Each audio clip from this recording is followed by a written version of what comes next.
Facebook IPO. You know, I'm very glad for Facebook. I'm glad they held out so long because it would demonstrate it to a lot of companies. Oh, you don't have to think that your only goal can be an IPO. And that's the only way to actually make it, you know, and Facebook went a long time without doing it. So I wish them well. Would you invest in Facebook? I would invest in Facebook, you know, and I don't care what the opening price is I would, just for, you know, good reasons, especially if I was an investor looking to make money.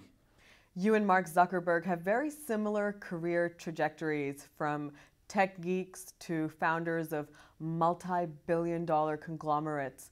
What advice would you give Mark Zuckerberg? I think Mark Zuckerberg is more a real acute businessman of understanding the markets and what people want and moving on and wanting to have something like that. I was more the laboratory scientist just wanting to construct and build stuff, and I didn't even care that much in the early days about the rest of the world. Oh, I wanted to do it because it would help education, it would help socialization, it would help communication, and it would even help the little guy be important in the world. But I was not strong enough. I was shy. I wasn't like the brave guy to go out there. I want to be business. I want to start companies. I want to change the world. So I was thankful to have a partnership with Steve Jobs. And I see Mark Zuckerberg closer to the combination of us. You know, when he speaks with a lot of idealism for the users and a lot of good ideas for the product overall, and very admirable. Apple and Samsung have been embroiled in a legal battle all over the world over patent infringements and copyright issues. What do you make of all this litigation action? Some of the ideas are so special.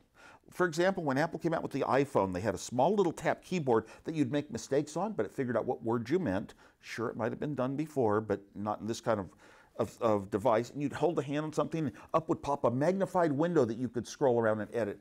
All these cleverly thought out solutions to how can you have a keyboard on a small touchscreen on a cell phone. Clever, clever ideas. Well, there are other approaches to those. Well, the other people should use the other approaches pretty much. Some of the patents I read about are things like having all these little icons on a screen of a tablet is patented. I guess if you have a certain number and it exactly matches Apple's, you've copied them. Well, change the number. I mean, it's such a dumb little idea. It's just a dumb concept. You're chief scientist at your company, Fusion.io. It's become an extremely lucrative takeover target because you count Facebook and Apple as some of your biggest clients.